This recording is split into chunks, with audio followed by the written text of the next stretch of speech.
Hi hello welcome back to journey with Jyothi. ಎಲ್ಲರೂ ಹೇಗಿದ್ದೀರಾ? ಎಲ್ಲರೂ ಚೆನ್ನಾಗಿದ್ದೀರಾ ಅಂತ ಅಂದ್ಕೊಂಡಿದ್ದೀನಿ. ಇವತ್ತು ಸೀಮಂತದ ಪ್ರಿಪ್ರೇಷನ್ ಲಾಗ್ನ ಅಪ್ಲೋಡ್ ಮಾಡ್ತಾ ಇದ್ದೀನಿ. ಅಂದರೆ ಸೋಮವಾರ ಸೀಮಂತ ಇದ್ದಿದ್ದು, ಇದು ಭಾನುವಾರದ ಹಿಂದಿನ ಲಾಗ್ನ ನಾನು ಅಪ್ಲೋಡ್ ಮಾಡ್ತಾ ಇದ್ದೀನಿ. ಬನ್ನಿ ಆಗಿದ್ರೆ ಏನೇನೆಲ್ಲ ಮಾಡಿದ್ವಿ, ರೆಡಿ ಮಾಡ್ಕೊಂಡಿದ್ವಿ ನೈಟ್ ಅಂತ ತೋರಿಸ್ತೀನಿ. ನಾವಿಲ್ಲಿ ಬೆಳಿಗ್ಗೆಗೆ ಅಂತ ಹೇಳಿ ಸ್ವೀಟ್ ಬೂಂದಿ ಹಾಗೆ ಖಾರ ಬೂಂದಿನ ಮಾಡಿಸ್ತಾ ಇದ್ದೀವಿ, ಮನೇಲೇ ಮಾಡ್ಕೊತಾ ಇದ್ದೀವಿ. ಮೊದಲನೇದಾಗಿ ಕಡಲೆ ಹಿಟ್ಟನ್ನೆಲ್ಲ ಇಲ್ಲಿ ನಾವು ಜರಡಿ ಹಿಡಿದು ಇಟ್ಕೊತಾ ಇದ್ದೀವಿ. ಗಂಟು ಇರಬಾರ್ದಲ್ವ, ಅದನ್ನು ಕಲಸಿ ಎಣ್ಣೆಗೆ ಬಿಡಬೇಕಾರೆ. ಹಾಗಾಗಿ ನಮ್ಮ ಚಿಕ್ಕಪ್ಪ ಆ ಕಡೆ ಸಕ್ಕರೆ ಪಾಕ ಹಾಗೆ ಎಣ್ಣೆನ ಕಾಯ್ಲಿಕ್ಕೆ ಇಟ್ಟಿದ್ದಾರೆ. ಅಷ್ಟರಲ್ಲಿ ಇದು ಜರಡಿ ಹಿಡಿದು ಕಲಸಿ ಕೊಡಬೇಕಾಗುತ್ತೆ.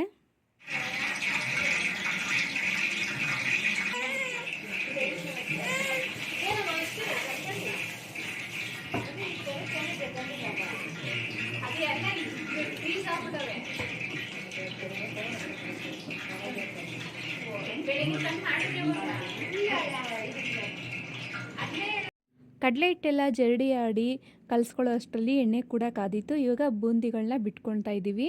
ಸಕ್ಕರೆ ಪಾಕ ಕೂಡ ರೆಡಿಯಾಗಿದೆ. ಇದ್ರ ಜೊತೆಗೆ ನಾವು ಖಾರ ಬೂಂದಿನೂ ಸಹ ಮಾಡ್ಕೊತಾ ಇದ್ದೀವಿ. ಇವಾಗ ಮಾಡಿಟ್ಕೊಂಡ್ರೆ ಬೆಸ್ಟ್ ಅಂತ.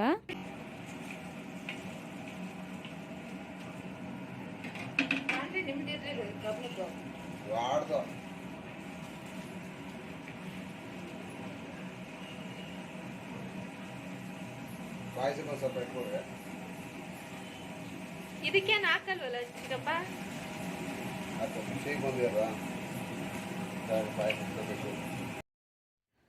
ಈಗ ಬೆಂದಿದೆ ಪರ್ಫೆಕ್ಟಾಗಿ. ಇದನ್ನು ಎತ್ತಿ ಹಾಕಿಬಿಡ್ಬೇಕು. ಪೂರ್ತಿ ಕಂದು ಬಣ್ಣ ಬರಬಾರ್ದು. ಜಸ್ಟ್ ಹಾಕಿ ಒಂದೆರಡು ನಿಮಿಷ ಅಷ್ಟು ಇರಬಾರ್ದು. ಅಷ್ಟರಲ್ಲಿ ತೆಕ್ಕೊಂಬಿಡ್ಬೇಕು, ಇಲ್ಲಾಂದರೆ ಫುಲ್ ಸೀದೋಗ್ಬಿಡುತ್ತೆ, ಟೇಸ್ಟ್ ಬರಲ್ಲ. ಚೂರು ಚೂರು ಹಾಕ್ಬೇಕಾ ಚಿಕ್ಕಪ್ಪ?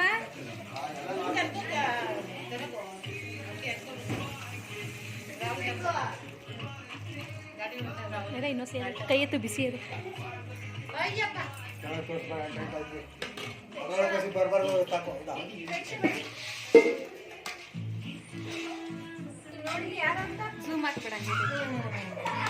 ಲಾಡುಗ ಏನಕ್ಕೆ ಇದು? ಬೂಂದಿ ಬೂಂದಿ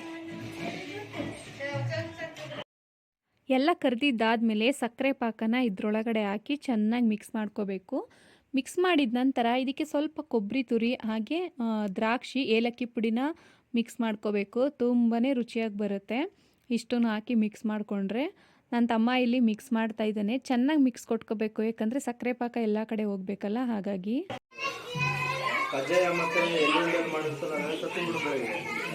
ಪುರಿ ಉಂಡೆ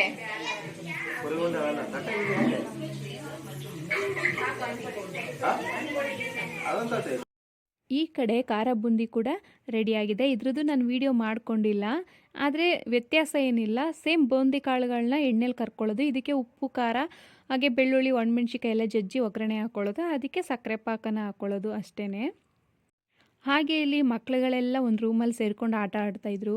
ಏನೇನೋ ತಮಾಷೆ ಮಾಡೋದು, ಹಾಡುಗಳು ಹೇಳೋದು, ಅವರವರೇ ತೀಟ್ಲೆ ಮಾಡೋದು, ಆ ಥರದ್ದೆಲ್ಲ ಮಾಡ್ಕೊಳ್ಳೋದು, ಆ ಥರ ಎಲ್ಲ ಮಾಡ್ತಾಯಿದ್ರು.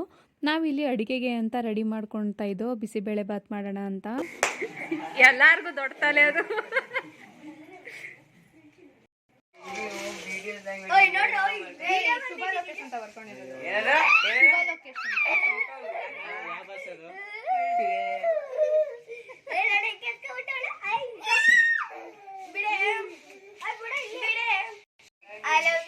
ಈಗ ಮಾಡಿ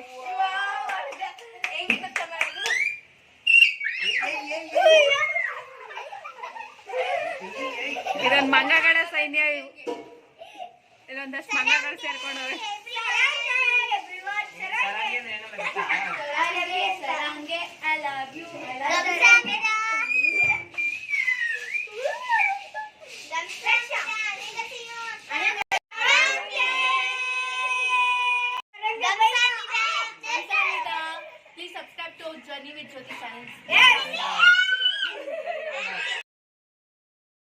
ಹಾಗೆ ಬಿಸಿಬೇಳೆ ಬಾತನ್ನ ಮಾಡ್ತಾಯಿದ್ದೀನಿ ನೈಟ್ ಊಟಕ್ಕೆ.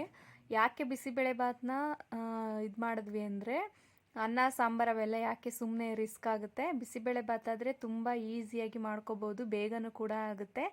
ಹಾಗೆ ಚಳಿ ಚಳಿ ಕೂಡ ಇತ್ತು, ಬಿಸಿ ಬಿಸಿಯಾಗಿ ಚೆನ್ನಾಗಿರುತ್ತೆ ತಿನ್ನೋದಕ್ಕೂ ಕೂಡ ಅಂತ ಬಿಸಿಬೇಳೆಭಾತನ್ನ ಮಾಡ್ತಾಯಿದ್ದೀವಿ. ಹಾಗೆ ಮೇಲ್ಗಡೆ ಬೆಳದಿಂಗ್ಳು ಕೂಡ ಇತ್ತು, ಅಲ್ಲಿ ಊಟ ಮಾಡೋಣ, ತಗೊಂಡೋಗ್ಬಿಟ್ಟು ಮೇಲ್ಗಡೆನೇ ಎಲ್ಲ ಊಟ ಮಾಡೋಣ ಅಂತ ಮಾಡ್ತಾಯಿದ್ದೀವಿ. ಎಲ್ಲ ಸೇರಿದ್ವಲ್ಲ ಒಟ್ಟಿಗೆ, ತುಂಬಾ ಚೆನ್ನಾಗಿರುತ್ತೆ ಬೆಳದಿಂಗ್ಳು ಊಟ ಮಾಡಿದ್ರೆ ಅಂತ ಮಾಡ್ತಾಯಿದ್ದೀವಿ. ಫೈನಲಿ ಎಲ್ಲ ಊಟಕ್ಕೆ ಕೂತಿದ್ದೀವಿ ಮೇಲ್ಗಡೆ, ಎಲ್ಲ ಸೇರಿಕೊಂಡು ಒಟ್ಟಿಗೆ ಕೂತಿದ್ದೀವಿ. ಒಂದು ಬ್ಯಾಚ್ ಮಕ್ಳದ್ದಾಯ್ತು, ಇವಾಗ ನಾವೆಲ್ಲ ಕೂತ್ಕೊಂಡು ಊಟ ಮಾಡ್ತಾಯಿದ್ದೀವಿ. ಇನ್ನು ನಮ್ಮಪ್ಪ ನಮ್ಮಮ್ಮ ನಮ್ಮ ಚಿಕ್ಕಪ್ಪ ಅವರೆಲ್ಲ ಇದ್ದಾರೆ. ನಾವು ಊಟ ಮಾಡಾದ್ಮೇಲೆ ಅವ್ರು ಮಾಡ್ತಾರೆ. ಎಷ್ಟು ಚೆನ್ನಾಗಿತ್ತು ಅಂದರೆ ಆ ಮೂಮೆಂಟು, ತಮಾಷೆ ಮಾಡಿಕೊಂಡು ಒಬ್ರಿಗೊಬ್ರು ಹರಟೆ ಮಾಡಿಕೊಂಡು ಒಬ್ರಿಗೊಬ್ರು ಗೇಲಿ ಮಾಡಿಕೊಂಡು ಊಟ ಮಾಡ್ತಾಯಿದ್ವಿ. ಹಾಗೆ ಸ್ವಲ್ಪ ಮಾತುಕತೆನೂ ಮಾಡ್ತಾಯಿದ್ವಿ, ಅದು ಹಾಗೆ ಇದು ಹೀಗೆ ಅಂತ ಮಾತಾಡ್ಕೊಂಡು ಊಟ ಮಾಡ್ತಾಯಿದ್ವಿ.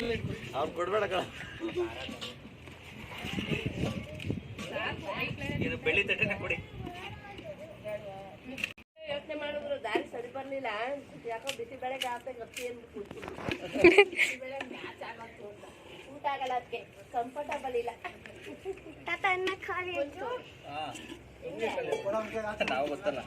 ಎಲ್ಲಿ ಇವರು ನೋಡಿ ಕುಲಕೀರ್ತಿ ಅಂತ.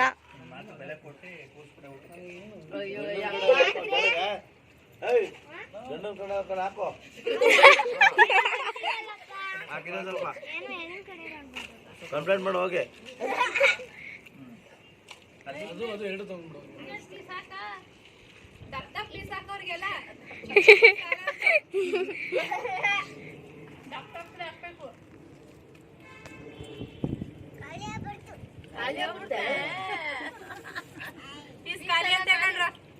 ಪೀಸ್ ಎಲ್ಲ ಖಾಲಿ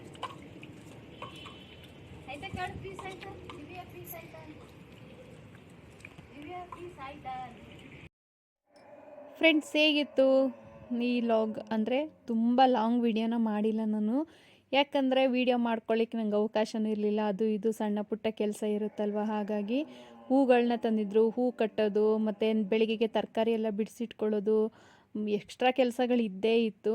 ಹಾಗಾಗಿ ನನಗೆ ಜಾಸ್ತಿ ವಿಡಿಯೋ ಮಾಡಲಿಕ್ಕೆ ಟೈಮ್ ಸಿಗಲಿಲ್ಲ. ಎಷ್ಟು ವಿಡಿಯೋ ಮಾಡಿದ್ನೋ ಅಷ್ಟು ನಾನಿಲ್ಲಿ ಅಪ್ಲೋಡ್ ಮಾಡಿದ್ದೀನಿ. ನಿಮಗೆಲ್ಲ ಖಂಡಿತ ಇಷ್ಟ ಆಗಿರುತ್ತೆ ಅಂತ ಅಂದ್ಕೊಳ್ತೀನಿ. ಸುಮಾರು ಸತಿ ನನ್ನ ವೀಡಿಯೋಗಳಲ್ಲಿ ನೀವು ನೋಡಿದ್ದೀರಾ, ನಾವು ಏನೇ ಮಾಡಿದ್ರು ಎಲ್ಲೇ ಹೋದರೂ ಫ್ಯಾಮಿಲಿ ಒಟ್ಟಿಗೆ ಸೇರಿಕೊಂಡು ಒಟ್ಟಿಗೆ ಎಂಜಾಯ್ ಮಾಡ್ತೀವಿ ಅಂತ. ನಿಮಗೆಲ್ಲ ಇಷ್ಟ ಆಗಿದ್ದರೆ ಪ್ಲೀಸ್ ಸಬ್ಸ್ಕ್ರೈಬ್ ಆಗಿ, ಹಾಗೆ ಒಂದು ಲೈಕ್ ಕೊಡಿ, ನಿಮ್ಮ ಅನಿಸಿಕೆ ಕಮೆಂಟ್ ಮೂಲಕ ತಿಳಿಸಿ. ಧನ್ಯವಾದ.